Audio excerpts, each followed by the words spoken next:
क्या आपके मन में सवाल उठता है, एक ही प्राणी अलग अलग देशों में अलग अलग क्यों दिखाई देते हैं?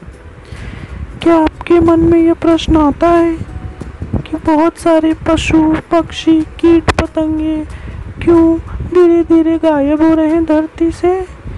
जी हाँ दोस्तों, अगर आपके मन में भी ये सवाल उठ रहे हैं तो आप बिल्कुल सही जगह पे हैं। हम आपके सारे सवालों के जवाब ज़रूर देंगे वीडियो में। Hi guys, this is RRY learning और आज हम पढ़ेंगे डार्विन्स थियरी ऑफ इवोल्यूशन। जी हाँ दोस्तों, चार्ल्स रॉबर्ट डार्विन, जिनका जन्म 1809 में हुआ था, इन्होंने सिर्फ 22 वर्ष की उम्र में लगभग पूरी दुनिया का चक्कर लगाया और लगभग 1500 अलग अलग प्रजातियों के सजीवों, शंखों, शल्कों और पत्थरों को जमा किया। सर, क्या मस्त आदमी था ये डार्विन। 22 साल की उम्र में अपने इधर तो छोकरे लोग टिकटॉक और पबजी में बिजी रहते हैं। Ignore him. तो दोस्तों, मैं कह रहा था कि अपनी 5 साल की इस वर्ल्ड टूर पे उन्होंने बहुत कुछ देखा, जाना और सीखा, और वापस आने पर अपनी जो भी उन्होंने बातें समझी थी उन सबको मिला के एक बुक लिखी जिसका नाम उन्होंने दिया द ओरिजिन ऑफ स्पीशीज़। और फिर इस बुक के आधार पर अपने जो भी उन्होंने नॉलेज लिया था उसके आधार पर उन्होंने थियरी ऑफ नेचुरल सिलेक्शन या स्ट्रगल फॉर एग्जिस्टेंस नाम की बातें बताई। इस बात डार्विन ने कहा, सभी सजीव असंख्य मात्रा में पुनरुत्पादन करते हैं। सजीव जीवित रहने के लिए जानलेवा प्रतियोगिता करते हैं। इस प्रतियोगिता में प्रकृति के अनुकूल सजीव ही जीवित रहते हैं, बाकी सारे नष्ट हो जाते हैं। आइए हम ये एक उदाहरण द्वारा समझते हैं। मान लीजिए यहाँ पर एक गमला है और आपने उसमें कुछ बीज डाले हैं। शुरुआत में सारे बीजों को समान मात्रा में पानी, सूर्य प्रकाश और जो भी ज़रूरी चीज़ें हैं बराबर मिलती रहेंगी।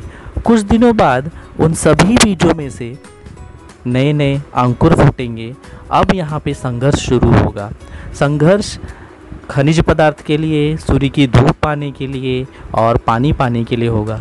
इन सब में पर्यावरण के अनुकूल जो सबसे मजबूत प्रजाति होगी या जो बीज के अंकुर सबसे मजबूत होंगे वही विजेता रहेगा। गमले में वही आगे बढ़ता हुआ पौधा बनेगा और बाकी अन्य सभी नष्ट हो जाएंगे।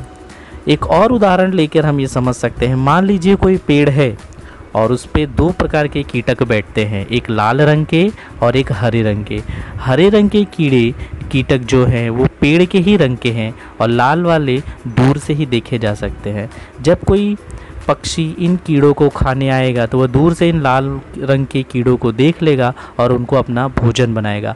अंत में उस पेड़ पर सिर्फ हरे रंग वाले कीटक ही बचे रह जाएंगे। इस प्रकार प्रकृति के पर्यावरण के अनुकूल हरे रंग वालों ने अपना अनुकूलता दिखाई और वो बचे रह गए, और बाकी जो प्रकृति के अनुकूल नहीं थे वो सारे नष्ट हो गए।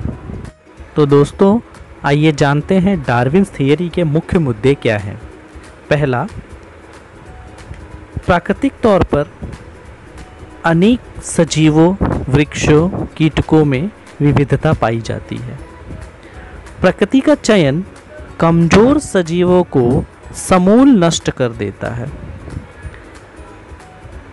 अनुकूलित गुणधर्म आनुवंशिकता द्वारा अगली पीढ़ी में संक्रमित होते हैं। काफ़ी सालों में ये अनेक पीढ़ियों तक संक्रमित होते होते एक नई प्रजाति का निर्माण कर देते हैं। आइए दोस्तों, अब हम डार्विन की थियरी में क्या क्या कमियां यानी डीमेरिट्स, विषमताएं रह गई थी, इस बारे में भी एक नज़र डालते हैं। तो दोस्तों, ये था Darwin theory of evolution. Video आपको पसंद आए तो ज़रूर लाइक कीजिए, सब्सक्राइब कीजिए।